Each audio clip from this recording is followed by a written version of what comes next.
So అదొక గొప్ప platform అని అందరు నమ్ముతూ ఉంటారు కదా. సో అలాంటి ప్లాట్ఫామ్ని మరి ఎందుకు వదలాల్సి వచ్చింది మీరు? అంటే 3 సార్లు వదిలేనండి నేను, నాట్ ఒక్కసారి. మేము యాక్చువల్లీ 25 ఎపిసోడ్స్ తర్వాత 13 ఎపిసోడ్లు 25 ఎపిసోడ్లు చేద్దాం అనుకున్నాం. 25 తర్వాత వచ్చేసాం. వచ్చి మళ్ళీ 50th ఎపిసోడ్కి వెళ్ళి మళ్ళీ వచ్చేసి మళ్ళీ 75th ఎపిసోడ్కి వెళ్ళాం. ఆ తర్వాత మనకి వెళ్ళడానికి సినిమాలు ఎక్కువ అయిపోయినాయి, టైం కుదరట్లేదు. జబర్దస్త్ అంటే ఒక 2 రోజులు స్కిట్ రాసుకోవాలి, 3 రోజులు ప్రాక్టీస్ చేయాలి, ఒక రోజు షూటింగ్కి వెళ్ళాలి. అంటే మనకు తెలియకుండా 5 రోజులు అక్కడ బ్లాక్ అయిపోతుంది. వీరి షూటింగ్ ఏంటంటే మనకి అందరు కాంబినేషన్, రోజా గారు, నాగబాబు గారు, రష్మి, అనసూయ, మిగతా కంటెస్టెంట్లు ఇచ్చిన డేట్ రోజు నేను ఇవ్వను అంటే కుదరదు అది. అందుకని నాకు కంఫర్ట్ అంటే జబర్దస్త్ వదిలేసినందుకు ఇప్పటికీ నేను బాధపడుతూ ఉంటాను. కానీ మళ్ళీ అది మా అమ్మే కదా, ఎప్పుడైనా వెళ్ళొచ్చులే. సో మళ్ళీ వెళ్ళే ఛాన్స్ ఉందా? ఉండదు, డెఫినెట్గా వెళ్తాం. సో మీ ఫ్రెండ్స్ వేణు, చెమ్మక్ చంద్ర కదా, మీరు చాలా క్లోజ్గా ఉంటారు. సో వాళ్ళ గురించి ఏం చెప్తారు? యాక్చువల్లీ చంద్రకి జబర్దస్త్ బాగా హెల్ప్ అయిందండి. అప్పటికే వేణు నేను చాలా సినిమాలు చేసాం. అప్పటికి పిల్ల జమీదార్ కూడా అయిపోయింది నాకు. ధనరాజ్ అంటే జనాలకు తెలుసు. వేణు కూడా మొన్న ఇవన్నీ కూడా అయిపోయినాయి.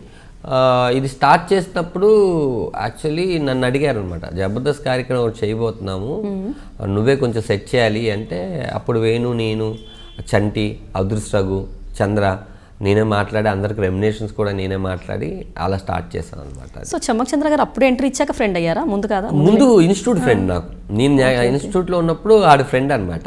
కానీ చంద్ర యాక్టర్గా ఏ సినిమాలు చేయలేదు, ఎక్కడ లేదు. అప్పుడు మేము చేసేసాం. వేణు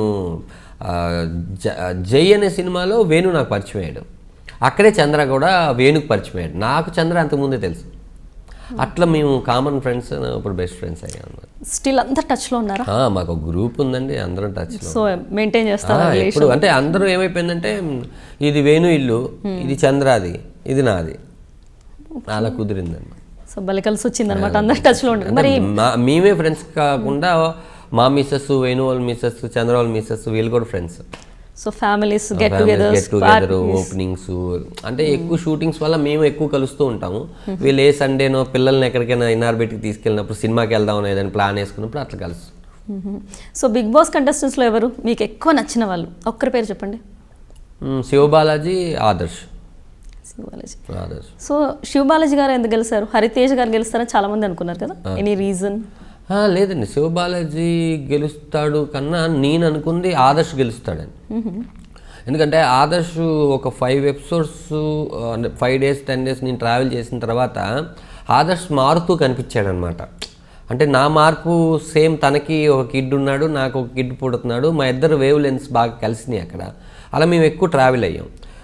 ఇలా ట్రావెల్ అవుతున్న టైంలో శివబాలాజీ గెలవడానికి లాస్ట్ రీజన్ ఏంటని అనలైజ్ చేసుకుంటే, శివబాలాజీ స్టార్టింగ్ రోజు నుంచి ఎలా ఉన్నాడో అదే హైపర్, అదే టెంపరు, ఒక బిగ్ బాస్ కోసం ఏం మారడం ఏంటి, అది జనాలకు బాగా నచ్చేసింది అనమాట.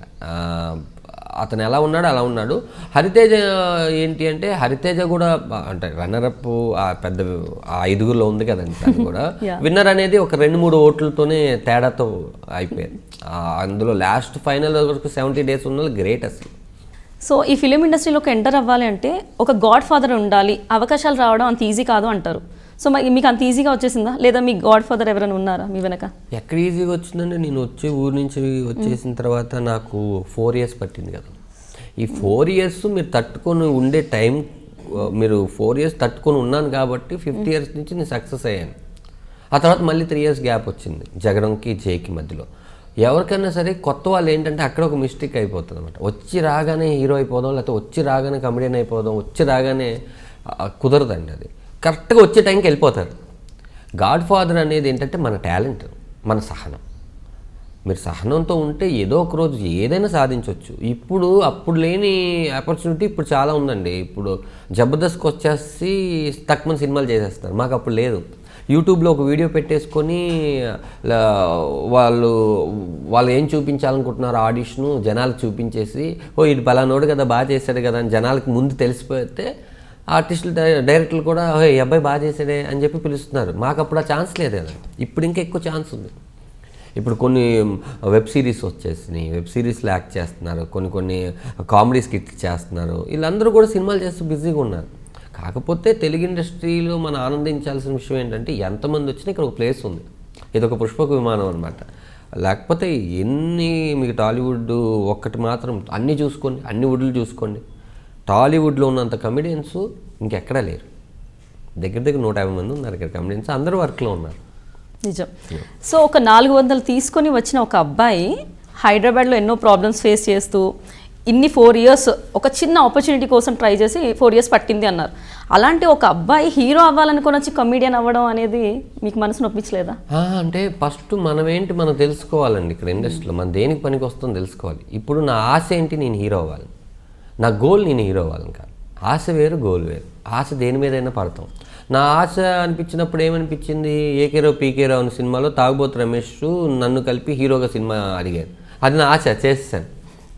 దాని తర్వాత ఒక ప్రొడ్యూసర్ వచ్చి దీనికి నువ్వే కరెక్టు, నువ్వే హీరో ఉంటే బెటర్ అని బంతిపూలు జానకి చేయాలి. అంటే నా ఆశ నెరవేరిపోయింది. నా గోల్ కమెడియన్.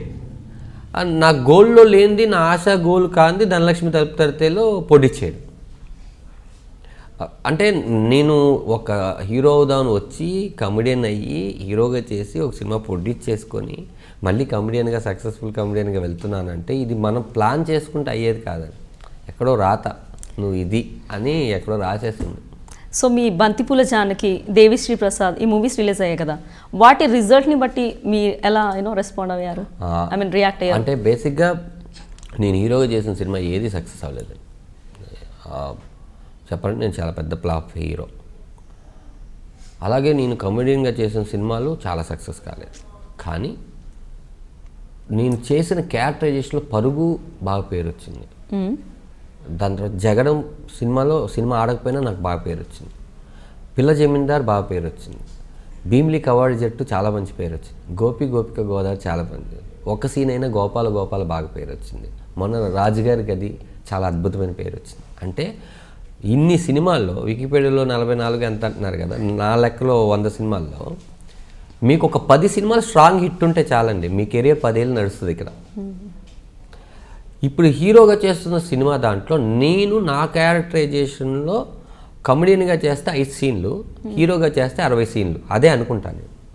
దానికి దీనికి తేడా ఏంటి అంటే ఇంకొంచెం ఎక్స్ట్రాగా దీంట్లో ఒక పాట పెడతారు, వీలుంటే వాడు కొంచెం స్ట్రాంగ్, నాకన్నా స్ట్రాంగ్ అయితే ఒక ఫైట్ పెడతారు. హీరోకి క్యారెక్టర్ ఆర్టిస్ట్కి కమెడీకి పెద్ద తేడా లేదు. కాకపోతే భుజాల మీద మనం వేసుకొని మొత్తం తీసుకొని వెళ్ళాలి అంతే. నేను చేసిన దేవిశ్రీ ప్రసాద్లో రివ్యూస్ పరంగా చూస్తే ధనరాజ్ చాలా బాగా చేశారు. ఇలా అమ్మయ్య నేను ముందు బాగా చేశాను, ఈ క్యారెక్టర్లో ధనరాజ్ కనిపించకుండా ఆ క్యారెక్టర్ కనిపించింది చాలు. హిట్ టు ఫ్లాప్ మన చేతిలో లేవు. జనాలకి మనం తీసుకునేది ఒక ఫుడ్ ఇస్తాం, నచ్చిందో నచ్చలేదో వాళ్ళు చెప్తారు. కానీ మనం వండే పద్ధతి మాత్రం చాలా అద్భుతంగా ఉండాలని నా ఒపీనియన్. అందరికీ అన్నీ నచ్చకపోవచ్చు.